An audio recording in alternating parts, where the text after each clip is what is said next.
नमस्कार साथियों, स्वागत है आपका फिर से एमबोर्ड परिवार में। तो उम्मीद है कि आप बड़े अच्छे से अपनी तैयारी कर रहे होंगे। सर्दी का बहाना लेकर हृदय में मुंह ना डालकर अच्छे से अपनी पढ़ाई कर रहे होंगे और अपने एग्जाम्स को लक्ष्य बनाकर पढ़ रहे होंगे। तो इसी लक्ष्य में आपके एक कदम और लेकर चलता हूं आपको आगे। तो आज हम बात करेंगे दक्षिण एशिया। किसकी बात करेंगे? दक्षिण एशिया। सर क्या है दक्षिण एशिया? ये किन देशों को इसमें शामिल किया जा सकता है sir? How much countries in sir दक्षिण एशिया में? भाई कितने कितने देश है दक्षिण एशिया में? साउथ एशिया आपका जो है बेटा, वो क्षेत्र कौन सा है सर? अगर हम मैप की बात करें, आप मैप को थोड़ा सा अगर आपके माइंड में, तो आप देख सकते हैं सर दक्षिण एशिया। अच्छा सर, एशिया के दक्षिण का है सर, ठीक है सर। दक्षिण पता है, पूर्व पता है सर, दक्षिण पूर्व का पता है, तो मैप आपके माइंड में एकदम घूमना चाहिए। तो how much countries in South Asia? Sir 7 countries, we can say 7 countries sir. Okay sir, पढ़ते सर कौन कौन सी सात सात देश है, कौन से सर? आइए बात करते हैं सर। क्या मैं इसमें भारत का नाम ले सकता हूं? बिल्कुल भाई, बेझिझक ले सर। पाकिस्तान, हाँ जी, पाकिस्तान भी है। और सर किसकी बात करें? भूटान है क्या? जी सर, नेपाल है, भूटान है, और सर बांग्लादेश है भाई। संयोग देखो, इसके पाकिस्तान के नीचे ही आना था इसको, इसी का अंश है। अंश तो इसी के हैं सारे भारत के, सॉरी। अगर मैं बात करूं तो कौन से? बांग्लादेश है। और बांग्लादेश के अलावा कौन से है सर? ये तो 5 ही है सर। श्रीलंका है, ओहो श्रीलंका। एक और कौन बच गया सर? मालदीव्स। मालदीव, कौन सा? मालदीव सर। ये देश शामिल है क्या? हाँ जी। तो अगर मैं बात करूं दक्षिण एशिया की, तो ये 7 देश आपके दक्षिण एशिया में शामिल है। कौन कौन से? भारत, पाकिस्तान, नेपाल, भूटान, श्रीलंका, बांग्लादेश और मालदीव। तो ये आपके 7 देश हो गए दक्षिण एशिया के। अगर मैं चैप्टर की शुरुआत की बात करूं, तो उसमें आपके बताया गया है कि इन देशों में क्या क्या हुआ, मतलब थोड़ा थोड़ा ब्यौरा दिया गया है। लेकिन हम नहीं, हम एक एक करके सभी को पढ़ेंगे। आज हम मुख्यतः चर्चा करेंगे पाकिस्तान की। किसकी चर्चा करेंगे? पाकिस्तान की। सर पाकिस्तान की समस्या क्या है, चाहता क्या है पाकिस्तान? सब सर वहां पर लोकतंत्र स्थापित क्यों नहीं हो रहा? क्यों सेना वहां पर बार बार तख्ता पलट कर रही है? आइए पृष्ठभूमि में लेकर चलता हूं, आजादी से लेकर आज तक की। चलो चलते हैं सर। लिख लिया? हाँ पता ही होगा, 12वीं के बच्चे वो बड़े इंटेलिजेंट, मुझे पता है, सारे एकदम टैलेंटेड सर। आ जाइए। अगर हम इसकी बात करें तो 1947 में पाकिस्तान आजाद होता है। बिल्कुल होता है सर। और 1947 के बाद से पाकिस्तान में शासन संभालते हैं अयूब खान। कौन संभालते हैं? अयूब खान साहब। ठीक है सर। उसके बाद अयूब खान साहब का तख्ता पलट होता है। अयूब खान के बाद यहां का शासन संभालते हैं आपके याहिया खान। कौन संभालते हैं? याहिया खान। ध्यान रखना सर, याहिया खान किस दौर में थे?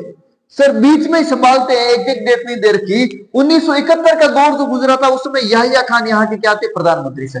और याहिया खान के दौरान ही क्या हुआ था? बांग्लादेश विभाजन।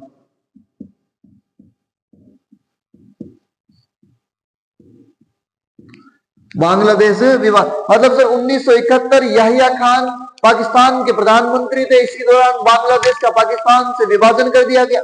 हम आगे बांग्लादेश जब हम पढ़ेंगे बेटा, तब हम देखेंगे कि किस प्रकार बांग्लादेश अलग हुआ था। कौन थे? मुजीबुर रहमान।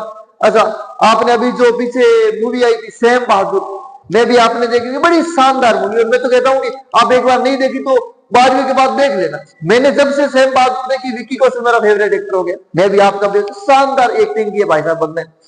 यहां पर भी देखो, मैं उसकी तारीफ नहीं कर रहा, बस इसकी बात कर रहा हूं। तो उसने बड़े शानदार युद्ध बताए कई सारे। 1971 में सर, 1971 में वापस तख्ता पलट होता है भाई साहब, क्योंकि ये युद्ध हार जाता है और बांग्लादेश अलग हो जाता है। यहां पर 1971 से जुल्फिकार अली भुट्टो, मतलब पहली निर्वाचित सरकार बनती है यहाँ की। किसकी?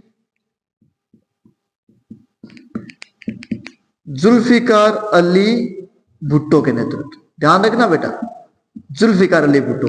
ये क्या थी? प्रथम निर्वाचित सरकार पाकिस्तान की।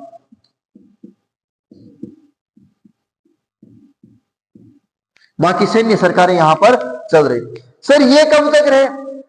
ये रहे 1977 तक सर। क्यों सर, किसने हटाया इनको? इनको हटाया, किसने हटाया भाई? जियाउल हक ने हटाया सर।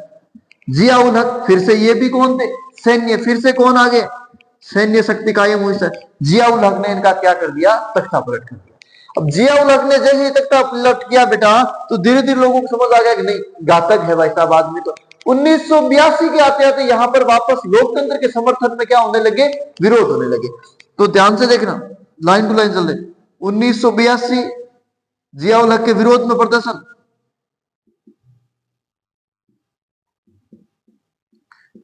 विरोध प्रदर्शन होते हैं सर। 1988 1988 में फिर से यहां पर एक लोकतांत्रिक या फिर हम कहें निर्वाचित सरकार बनती है।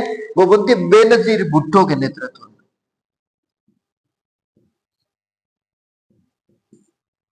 सॉरी, गलत लिख दिया मैंने। किसके नेतृत्व में? बेनजीर भुट्टो।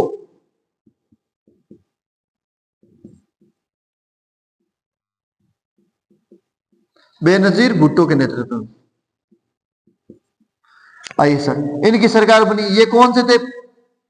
पीपुल्स पार्टी के थे, पाकिस्तान पीपुल्स पार्टी। तो हम देखेंगे यहाँ की जो पाकिस्तान की राजनीति है वो 1988 से लेकर लगभग अभी तक, या फिर हम कहें 1999 तक पाकिस्तान पीपुल्स पार्टी और मुस्लिम लीग के बीच थोड़ी तनातनी की राजनीति थी। इनके बाद एक और बने, कौन बने? निर्वाचित सरकार पाकिस्तान में लगातार लग 1988 से 1999 तक चली थी। तो पहले बने बेनजीर भुट्टो प्रधानमंत्री, उसके बने नवाज शरीफ। कौन बने? नवाज शरीफ बने सर। कितने दिन चलेगा भाई साहब? कितने एक दिन आप खुशी मनाओगे? आ जाओ, यहां पर फिर से आए परवेज मुशर्रफ साहब ने दी दस्तक, है ना। हमारे कहते हैं ना राहत इंदौरी साहब, किसने दस्तक दी है दिल पर, वैसे यहां पर देखो किसने दस्तक दी फिर से पाकिस्तान की सत्ता पर। यहां पर 1999 में दस्तक दी है परवेज मुशर्रफ ने,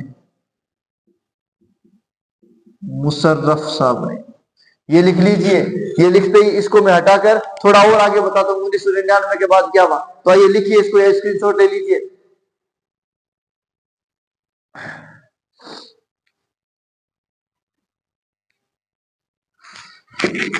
स्क्रीनशॉट ले लीजिए या पॉज कर लीजिए बेटा, थोड़ा सा ब्रेक लेकर।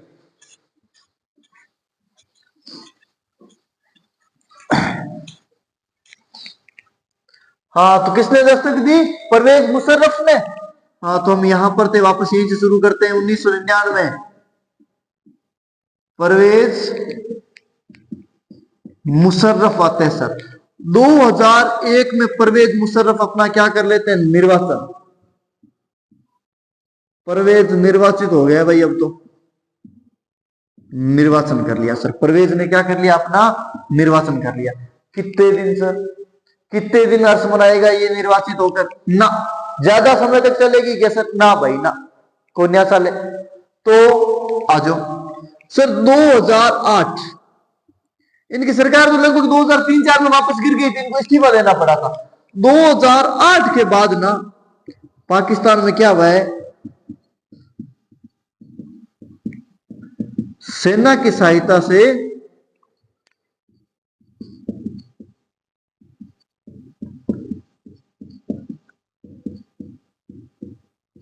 लोकतंत्र का संचालन हो रहा है सर।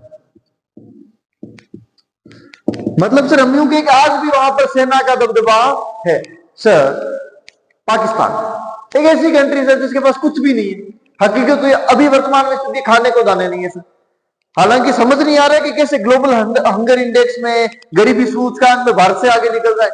बट रियलिटी ये है कि आतंकवादी तो काफी सारे, देखो द्वेष नहीं फैला रहे। पाकिस्तान बहुत अच्छा देश है सर, रियल में बहुत अच्छा देश है, हम ये नहीं कहते। लेकिन वास्तव में ये है कि गरीबी अपने चरम पर है पाकिस्तान में। यानी सर अपा यहाँ के कि आटो ही खाऊं मैं तो 200 रुपया किलो खाऊं, हालत बटेरिया हो रही है। तो ही उंडा उंडा काम करे, कुछ इतना काम करने जाते थे। देखो हमारे मारवाड़ी थोड़ी पटाने जाते थे तो कोई बात को ना परिभाषा है। राजवीर सर के तो समर्थन कराया करे भाषा रो। आ जाओ, ठीक है सर, यहां तक हमने बात की। उसके बाद क्या हुआ सर? उसके बाद होना क्या था भाई, अभी तक चल रही है सरकार सेना की सहायता से, ठीक है सर। अब हमारे मन में क्वेश्चन यह है कि सर सेना लोकतंत्र, why sir, what's reason behind this? क्या कारण है कि सिर्फ पाकिस्तान में लोकतांत्रिक सरकार नहीं टिक पाती? तो क्वेश्चन यही बनेगा कि पाकिस्तान में लोकतंत्र कायम ना होने के क्या कारण है। इसको लिखिए, आपके क्वेश्चन के सहित आंसर लिखा देते हैं अभी, चिंता न करो भाई साहब, आ जाओ लिख लीजिए। इसको लिखना क्या है, दो ही तो लाइन है।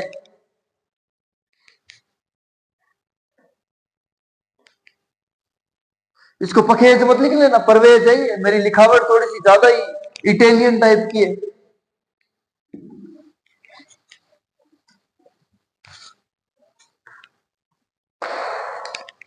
अब अपर क्वेश्चन सीधो सो है सर कि पाकिस्तान में लोकतंत्र स्थापित क्या होनी है, वजह कहीं आज वजह देखा कहीं। तो देखो बेटा, यहां पर क्वेश्चन होता है कि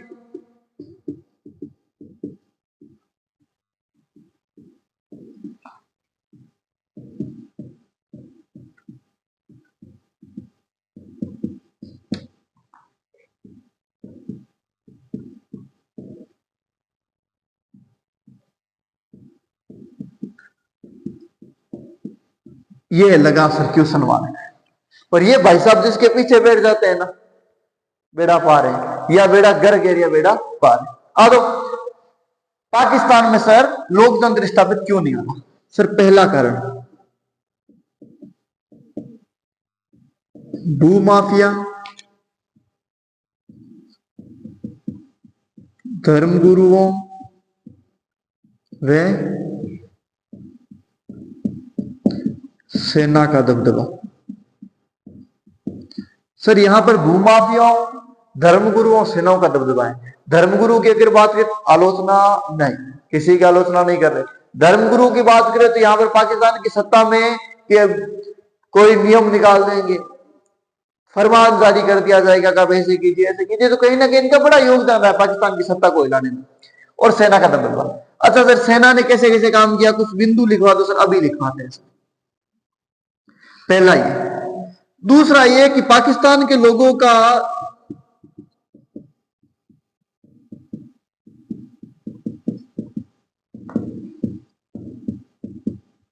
नेताओं में क्या नहीं है, विश्वास नहीं है सर। यहां पर क्या है सर, भ्रष्ट राजनेता है। क्या है, अभी आप देख रहे हो भाई साहब पाकिस्तान में क्या चल रहा है, इमरान साहब जेल में है, 188 मुकदमे चल रहे हैं उन पर। ये पाकिस्तान के प्राइम मिनिस्टर है, जेल से बाहर आते हैं, दंगे हो जाते हैं, दस्तक कर देते हैं उनके। तो ये धीरे धीरे पाकिस्तान की लगातार चलती स्थिति है। ये है भ्रष्ट राजनेता, ओके मान लिया सर। और क्या है सर, इसके अलावा है बेटा भारत के साथ तनातनी। देखो ये बिंदु है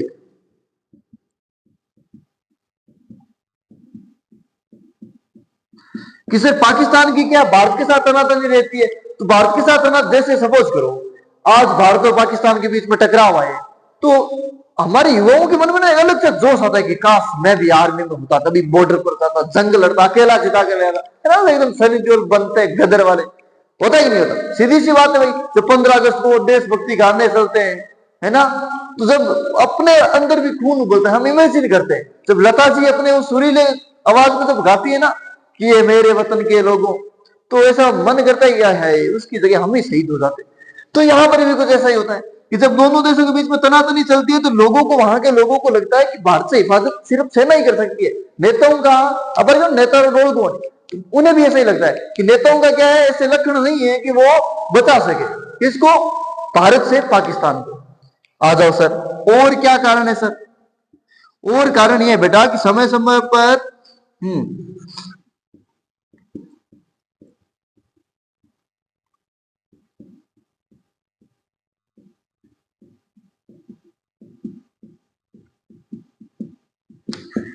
आंदोलनों की क्या है, कमी।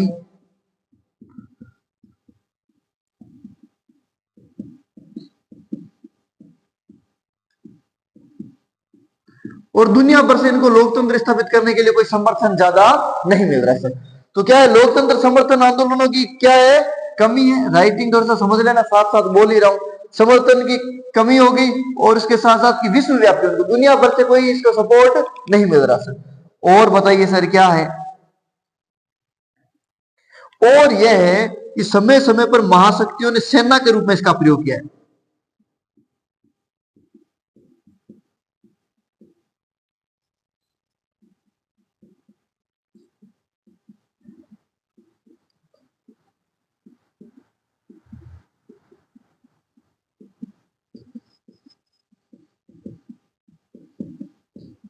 क्यों सर? ऐसा क्या हुआ कि शक्तियां इन सैन्य शासन को बढ़ावा दे रही है? देखो हुआ क्या, परमाणु है पाकिस्तान के पास, हमें भी पता है। हाँ जी सर, वहां पर सर एक चीज और है, आतंकवाद। आ जाओ, आतंकवाद का डर।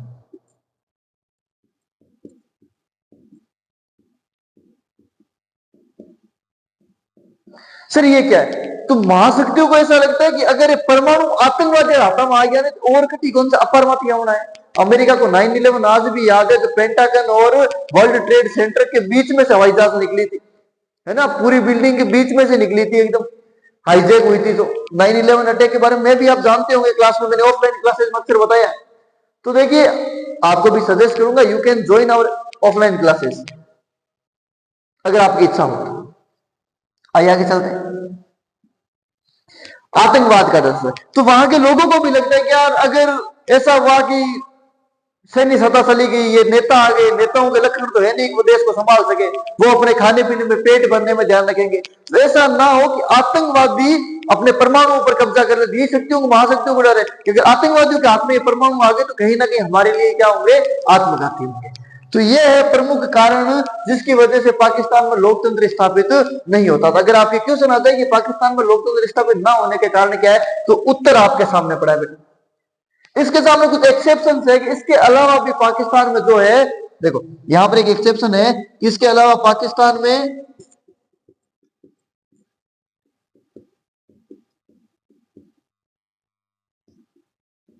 मानवाधिकार आयोग क्या है, प्रबल है सर। इसके अलावा भी पाकिस्तान में मानवाधिकार आयोग प्रबल है, मानवाधिकार आंदोलन भी चलते रहते हैं। तो आज हमने देखा पाकिस्तान, और भी कुछ है क्या? नहीं, ज्यादा कुछ भी नहीं है, इतना ज्यादा आपको फंडा करने की जरूरत नहीं है, सिंपल सा है। ये क्वेश्चन है, इस क्वेश्चन का ये उत्तर है। देखो एक चीज मैं आपको बता दूं, कृपया करके नोट्स किसी के भी हो, एकदम नोट्स के भरोसे नहीं रहना, ये विद्यार्थी का धर्म नहीं है। विद्यार्थी का धर्म है कि किताब पढ़ोगे आप, और किताब से ऊपर कोई नहीं है भाई साहब।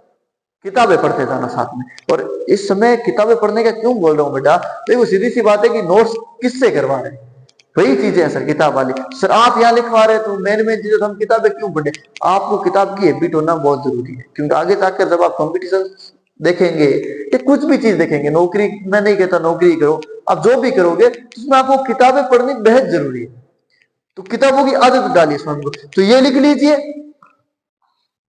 ये हो गया आपका दक्षिण एशिया क्या है और पाकिस्तान की स्थिति कैसे बना, क्या हुआ। अगर मैं फटाफट रिवीजन की बात करूं, 47 में आजाद हुआ, अयूब खान की सरकार बनी। 1971 के समय में जब बांग्लादेश आजाद हुआ था, उस समय याहिया खान की सरकार थी, याहिया खान की सरकार गिरी। 1971 में सरकार बनती है अपनी जी, उसकी क्या नाम है, जुल्फिकर अली भुट्टो की, 1977 तक रहती है। 1977 में जिया उल हक तक पलट करते हैं। 1982 में आंदोलन शुरू होते हैं। 1988 में जिया उल हक की सरकार वापस गिर जाती है। फिर वापस 1988 में निर्वाचित सरकार बनती है, किसके नेतृत्व में? बेनजीर भुट्टो के नेतृत्व में। बेनजीर भुट्टो जो पीपुल्स पार्टी के थे। बेनजीर भुट्टो के बाद में प्रधानमंत्री बनते हैं नवाज शरीफ।